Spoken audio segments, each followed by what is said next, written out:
إلى هذه الألفاظ كلا والبعض إلى شخص آخر وهكذا فلا يلزم المحذوف وثانيا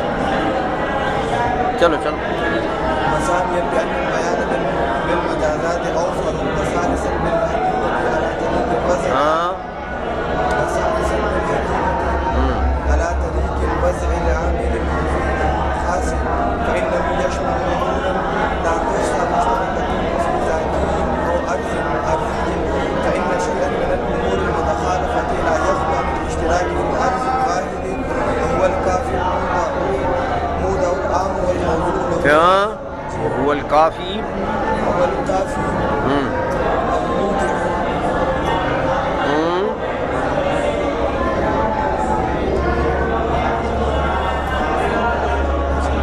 والكافي للوزع العام والموضوع الخاص.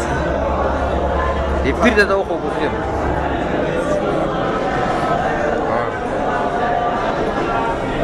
چلو من دفع ما قيل إنه لا يشمل المتخلفات وهي أيضا في التعليم غير واقفة في حد فأذكر هذا الكلام. اچھا لا عبارت کی کوائے خدا سے لکیر فقیر میں جوڑے جائے خواہ عبارت کو ٹھیک کرو یہاں غلطی ہوتی ہے نا.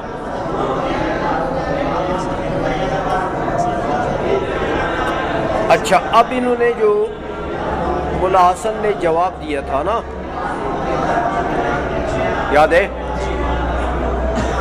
کہ میں جو قول کروں گا نا اس سے یہ مدفوع ہے.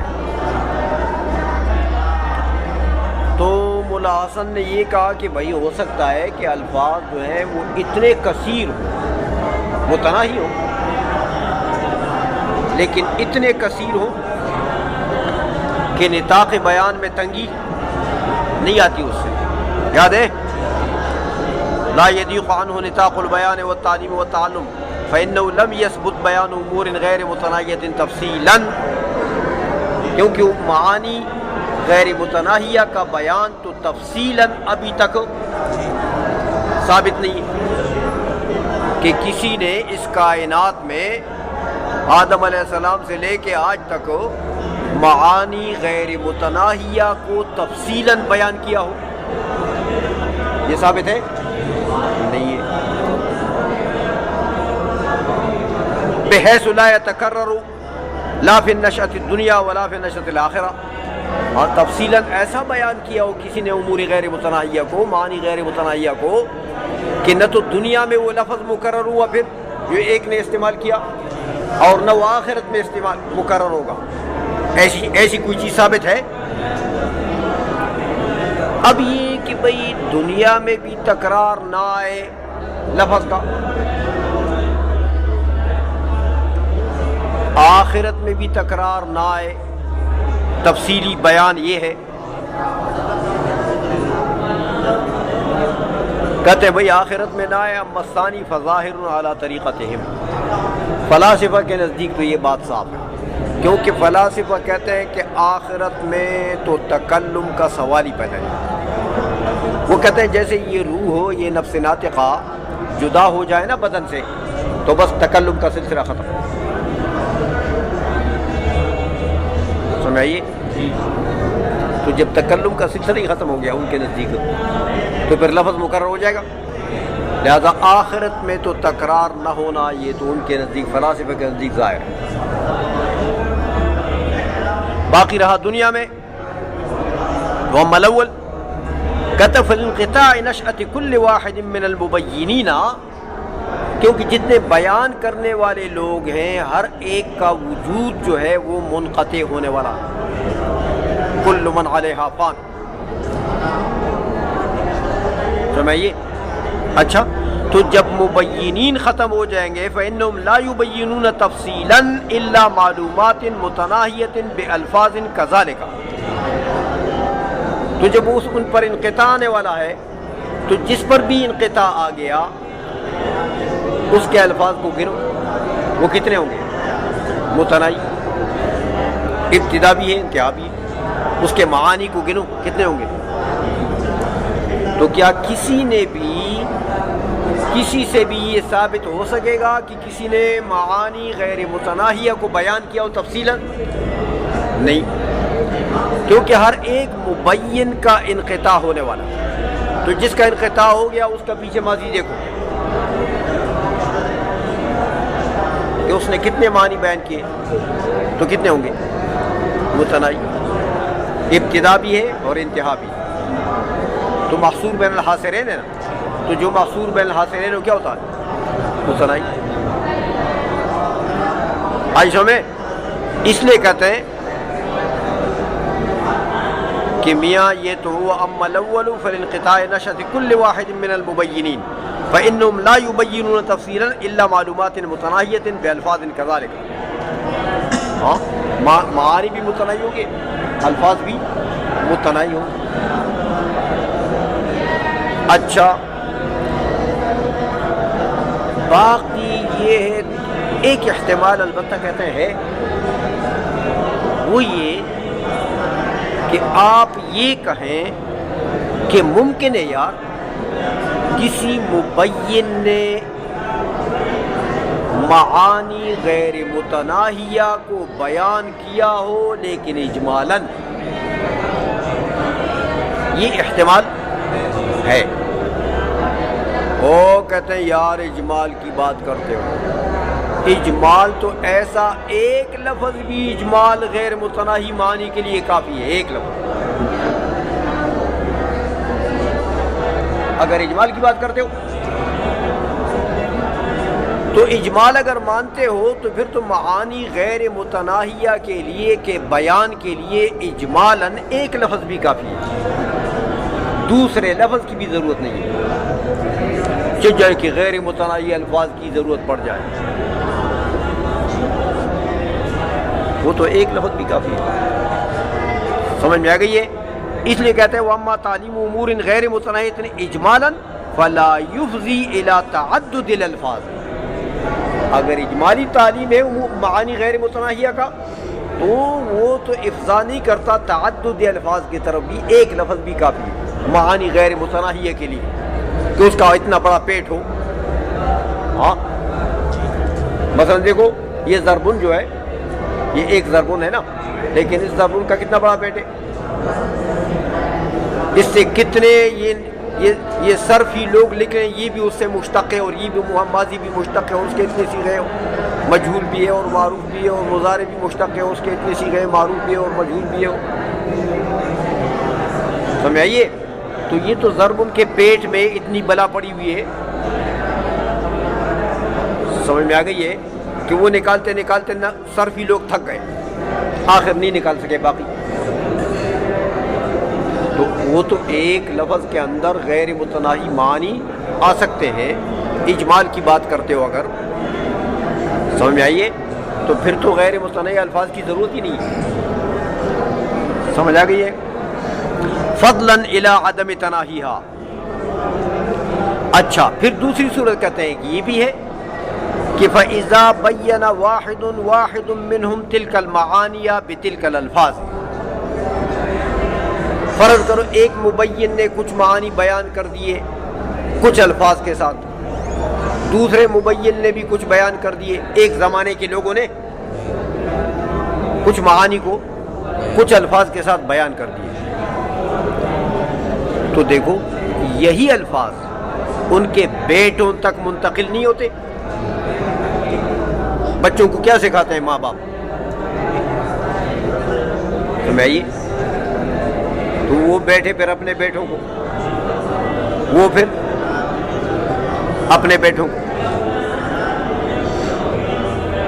تو معانی اگر سارے جمع بھی کرو کہ چلو وہ غیر متناہی ہیں تو الفاظ غیر متناہی کی ضرورت پڑ گئی نہیں، کہ بھائی وہ متناہی الفاظ سے اس نے بیان کر دیے تو اس نے اپنے بیٹوں کو وہی الفاظ سکھا دی، تو الفاظ تو وہی متناہی ہے،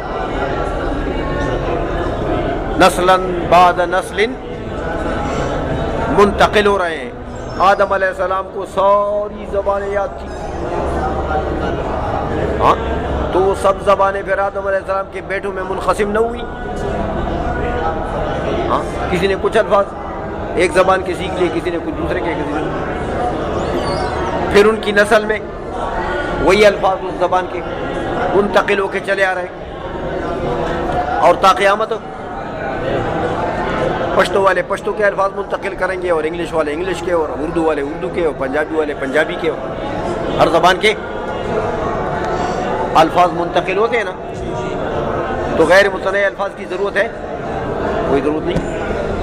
معانی اگر غیر متناہی بھی ہو جائیں تو الفاظ کے عدم تناہی کی ضرورت نہیں ہے. فَإِذَا بَيَّنَ وَاحِدٌ مِّنْهُمْ تِلْكَ الْمَعَانِيَ بِتِلْكَ الْأَلْفَاظِ يَجُوزُ أَن يَنْتَقِلَ هَذِهِ الْأَلْفَاظُ كُلًّا أَوْ بَعْضًا إِلَى شَخْصٍ آخَرَ وَهَكَذَا. دوسرے کی طرف منتقل ہو گئے وہی الفاظ، اس سے دوسرے کی طرف، اس سے وَهَكَذَا. فَلَا يَلْزَمُ الْمَحْظُورُ. تو کیا الفاظ غیر متناہی لازم آ گئے؟ کچھ نہیں. آئی سمجھ میں؟ اچھا، لہذا غیر متناہی الفاظ کی ضرورت نہیں ہے. ثانیاً دوسرا جواب دیتے ہیں، کہتے تم نے یہ کہا نا کہ اگر مشترک واقع نہیں ہوگا تو بہت سے معانی رہ جائیں گے جن کے لیے الفاظ نہیں ہوں گے، یہ استحالہ لازم آ جائے گا. اس کا جواب دیتے ہیں آپ، یہ معانی کا احاطہ صرف مشترک میں ہے. معانی کا احاطہ تو منحصر نہیں ہے مشترک میں، وہ تو مجاز سے بھی ہو سکتا ہے. ایک معنی کے لیے لفظ کی وضع ہے، وہ اس کا حقیقی معنی ہے، 15 معنی اس کے مجازی ہیں. اس طریقے سے معانی جو بچیں گے بغیر الفاظ کے وہ مجازات میں آ جائیں گے. تو کوئی معنی بچ گیا؟ سمجھ آ گئی ہے؟ اس لیے کہتے ہیں وہ ثانیاً بِأَنَّ الْبَيَانَ بِالْمَجَازَاتِ أَوْفَرُ، کہ بیان معانی بالمجازات یعنی بالالفاظ المجازیت اوفر. اس کا تو بہت بڑا پیٹ ہے بھائی، وہ تو بہت کافی بہت زیادہ ہے. تو جو باقی بچیں گے حقیقت سے وہ کس میں آ جائیں گے؟ مجاز میں آ جائیں گے.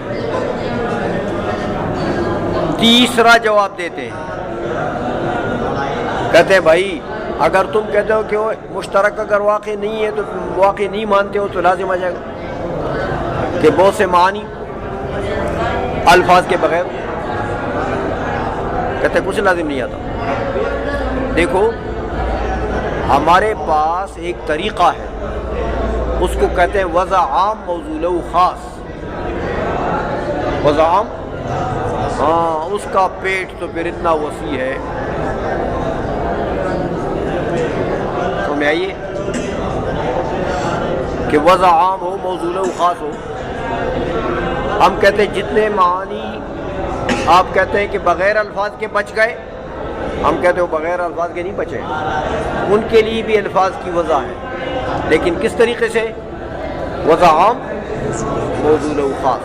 جیسے ہاذا ایک ہے نا، ایک ہاذا نہیں ہے، اس ایک ہاذا کے موضوع له ہر جزئی ہے کہ نہیں مشار الیہ. کتنا بڑا پیٹ ہے اس کا، یہ پلر بھی ہے، وہ پنکھا بھی ہے، یہ انسان بھی ہے، یہ لکڑی بھی ہے.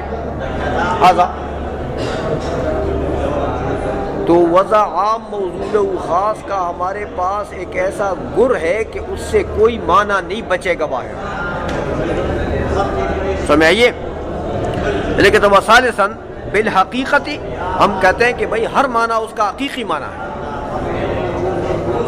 ہر معنی لفظ کا حقیقی معنی ہے، مجاز نہیں ہے.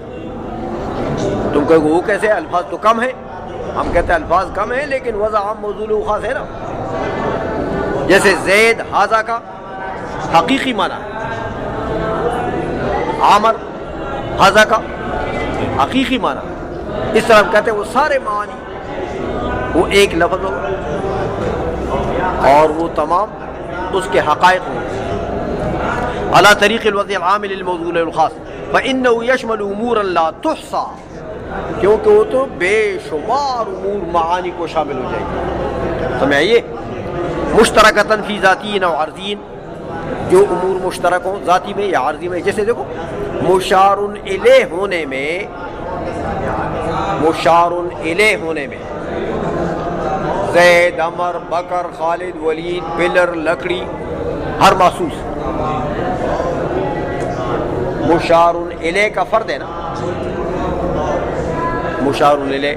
تو بس ہذا کا حقیقی معنی وہ ہے کہ نہیں ہے؟ اسی طرح کسی عارضی میں شریک ہو، ہاں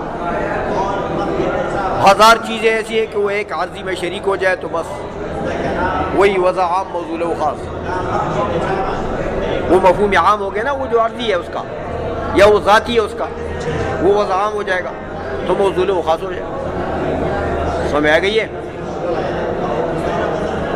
فی ذاتین فإن شيئا من الأمور المتخالفة لا يخلو عن الاشتراك في العرضی الواحد.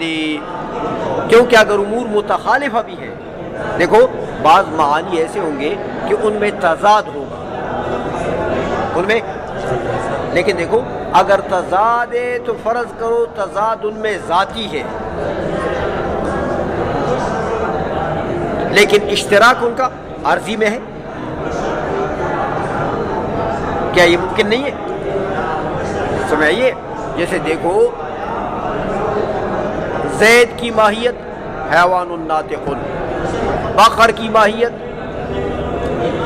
حیوان باقر، تو دونوں ایک محل میں جمع ہو سکتے، تضاد تو ہے، لیکن یہ بتاؤ کہ حیوان میں دونوں جمع ہے کہ نہیں جمع؟ حیوان کا ذاتی تو ایک ذاتی میں تو جمع ہے، باوجود متضاد ہونے کے پھر بھی ان کا اجتماع کسی ذاتی میں ہو سکتا ہے. یا معاشی میں دونوں جمع ہے کہ نہیں جمع؟ تو باوجود متضاد ہونے کے کسی عارضی میں ان کا اشتراک ہو سکتا. وہ جو عارضی ہے بس وہی وضع عام، اور یہ باقی سب موضوع و خاص. آئی سمجھ میں؟ اس لیے کہتے ہیں کہ امور متخالفہ بھی ہو تو جب بھی وہ مشترک ہو سکتے ہیں کسی نہ کسی ذاتی یا عارضی میں. وَهُوَ الْكَافِي لِلْوَضْعِ الْعَامِ وَالْمَوْضُوعُ لَهُ الْخَاصِ. سمجھئیے؟ وضع عام موضوع و خاص کے لیے بس اتنا کافی کہ ایک ذاتی میں وہ شریک یا عارضی میں شریک، بس اتنی شراکت وضع عام موضوع و خاص کے لیے کافی. آئی سمجھ میں؟ بس اب کہتے ہیں یہ تقریر جو میں نے کر دی، ماتن نے مسلم میں ایک بات کی تھی، کہتے ہیں اس کا رد ہو گیا. سمجھئیے؟ ماتن نے یہ کہا تھا کہ یار امور متخالفہ کے ساتھ کیا کرو گے؟ جو امور متضادہ ہوں گے، جو معانی متضاد ہوں گے، ایک محل میں جمع نہیں ہو سکتے، تو تم تو وضع عام موضوع و خاص کی بات کرتے ہو، لیکن وہ تو ایک جگہ جمع نہیں ہوتے. سمجھئیے؟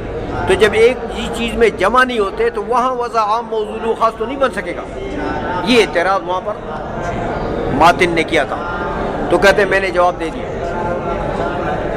کہ امور متخالفہ بھی ہوں، ہاں تو وہ باوجود تضاد کے پھر بھی اشتراک ان کا ایک ذاتی میں یا کسی عارضی میں ممکن ہے. جیسے میں نے مثالیں دی، اس لیے تضاد جو ہے اس کا یہ معنی نہیں ہے کہ وہاں وضع عام موضوع و خاص کا تصور نہیں ہو سکتا، ہو سکتا ہے پھر بھی. اس لیے کہتے ہیں فن دفع ما قیل، ہاں وہ قیل دفع ہو گیا. وہ کیا تھا کہ انہ لا یشمل المتخالفات، کہ وہ تو حقائق متخالفہ کو پھر وضع عام موضوع و خاص شامل نہیں ہے. جو حقائق معانی متخالفہ ہیں ان کو تو پھر شامل نہیں ہے. تو کہتے ہیں میں نے جواب دے دیا کہ معانی متخالفہ کو بھی شامل ہے. عائشہ میں وہی ایضاً فی التعلیم غیر واقفۃ فی حد، ہاں یہ جو متخالفات ہیں معانی ہیں یہ تعلیم و تعلم میں کسی حد پر رکنے والے تو نہیں ہیں. عائشہ میں تو مطلب یہ ہے کہ الفاظ متناہیہ کافی ہے. معانی اگر غیر متناہی بھی ہیں تو بھی یہ استحالہ لازم نہیں آتا کہ تم کہتے ہو کہ اگر مشترک واقع نہ ہوا تو پھر تو بہت سے معانی بغیر الفاظ کے رہ جائیں گے، بغیر الفاظ کا ایک معنی بھی نہیں رہے گا. ہو گیا؟